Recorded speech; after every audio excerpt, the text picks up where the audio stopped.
প্রিয় চাকরি প্রত্যাশী ভাই বোনেরা, আসসালামু আলাইকুম। সবাইকে স্বাগত জানিয়ে শুরু করছি 12ই জানুয়ারি 2025-এর কারেন্ট অ্যাফেয়ার্স। সুন্দরবনের গোলপাতা সংগ্রহকারীদের কি বলা হয়? বাওয়ালি বলা হয় সুন্দরবনে যারা গোলপাতা সংগ্রহ করে তাদেরকে। ডাকসেবায় বৈশ্বিকভাবে কততম অবস্থানে বাংলাদেশ? বিশ্বে ডাকসেবায় বৈশ্বিকভাবে বাংলাদেশের অবস্থান হচ্ছে 68তম। কত তারিখে যমুনা রেল সেতুতে পরীক্ষামূলকভাবে রেল চলাচল শুরু হয়? 2025 সালের 6 জানুয়ারি যমুনা রেল সেতুতে পরীক্ষামূলকভাবে রেল চলাচল শুরু হয়। লাইট ক্যাসল পার্টনার্সের প্রতিবেদন মতে বাংলাদেশে বর্তমানে কতটি স্টার্টআপ রয়েছে? বাংলাদেশে বর্তমানে 1200 এর অধিক স্টার্টআপ কোম্পানি রয়েছে। আইসিসি এর এলিট প্যানেলে অন্তর্ভুক্ত হওয়া প্রথম আম্পায়ারের নাম কি? শরফুদ্দৌলা ইবনে শহীদ সৈকত হচ্ছে আইসিসির এলিট প্যানেলে অন্তর্ভুক্ত হওয়া প্রথম বাংলাদেশি আম্পায়ার। 2024 সালে গড় মূল্যস্ফীতি কত? 10.34% হচ্ছে বাংলাদেশের 2024 সালের গড় মূল্যস্ফীতি। দেশে বর্তমানে কতগুলো ইপিজেড রয়েছে? দেশে বর্তমানে 8টি ইপিজেড রয়েছে। দেশের রপ্তানি প্রক্রিয়াকরণ এলাকাগুলোর নিয়ন্ত্রণিক প্রতিষ্ঠানের নাম কি? ব্যবসা হচ্ছে দেশের রপ্তানি প্রক্রিয়াকরণ এলাকাগুলোর নিয়ন্ত্রণকারী প্রতিষ্ঠান। সংক্ষেপে ইপিজেডের নিয়ন্ত্রণকারী প্রতিষ্ঠান হচ্ছে ব্যবসা।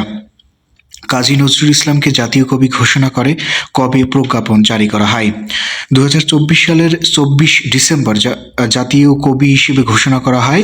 প্রজ্ঞাপন জারি করা হয় কাজী নজরুল ইসলামকে নিয়ে, যদিও এটি প্রকাশ্যে আসে 2025 সালের 2রা জানুয়ারি। বাংলাদেশের সংবিধান এ পর্যন্ত কতবার সংশোধন করা হয়েছে? বাংলাদেশের সংবিধান এ পর্যন্ত 17বার সংশোধন করা হয়েছে। বিশ্বের দীর্ঘতম সমুদ্র সৈকতের নাম হচ্ছে কক্সবাজার সমুদ্র সৈকত, যার দৈর্ঘ্য হচ্ছে 120 কিলোমিটার। পদ্মা সেতুর দৈর্ঘ্য ও প্রস্থ কত? পদ্মা সেতুর দৈর্ঘ্য হচ্ছে 6.15 কিলোমিটার এবং প্রস্থ হচ্ছে 18.10 মিটার। 6 দফা আন্দোলন কত সালে হয়েছিল? 6 দফা আন্দোলন 1966 সালে হয়েছিল। রূপপুর পারমাণবিক বিদ্যুৎ কেন্দ্র কোথায় অবস্থিত? পাবনাতে রূপপুর পারমাণবিক বিদ্যুৎ কেন্দ্রটি অবস্থিত। বাংলাদেশকে প্রথম স্বীকৃতি দানকারী দেশের নাম হচ্ছে Bhutan. Research and analysis wings কোন দেশের গোয়েন্দা সংস্থা?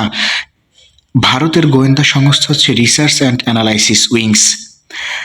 কোন দেশে পোডালা প্রাসাদ অবস্থিত? দক্ষিণ কোরিয়াতে পোডালা প্রাসাদটি অবস্থিত।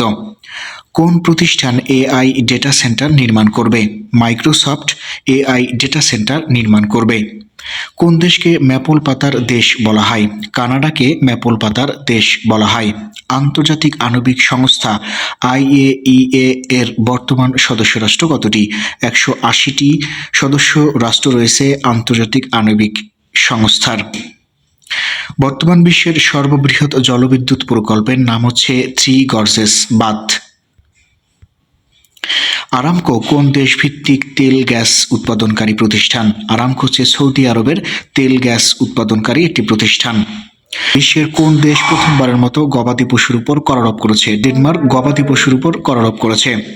ইউরোপীয় কাউন্সিলের বর্তমান প্রেসিডেন্টের নাম কি? কাজা কাল্লাস হচ্ছে ইউরোপীয় কাউন্সিলের বর্তমান প্রেসিডেন্ট। কোন ক্ষেত্রে অবদানের জন্য গোল্ডেন গ্লোব পুরস্কার প্রদান করা হয়? অভিনয়ের জন্য গোল্ডেন গ্লোব পুরস্কার প্রদান করা হয়। দানিউব নদীটি কোন মহাদেশে অবস্থিত? ইউরোপে দানিউব নদীটি অবস্থিত।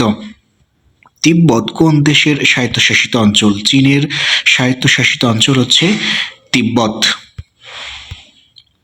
2024 সালে আন্তর্জাতিক শিশু শান্তি পুরস্কার কে লাভ করেছে? আফগানিস্তানের নীলা ইব্রাহিমি 2024 সালে আন্তর্জাতিক শিশু শান্তি পুরস্কার লাভ করেছে। ষষ্ঠ প্রজন্মের J-36 যুদ্ধ বিমান কোন দেশের তৈরি? এটি চীনের তৈরি। বর্তমানে ব্রিক্সের সদস্য রাষ্ট্র কতটি? 10টি সদস্য রাষ্ট্র রয়েছে ব্রিক্সের। প্রিয় বন্ধুরা, এত সময় ভিডিওটি দেখার জন্য ধন্যবাদ। সেই সাথে পরবর্তী ভিডিও পেতে চ্যানেলটি সাবস্ক্রাইব করে রাখার অনুরোধ।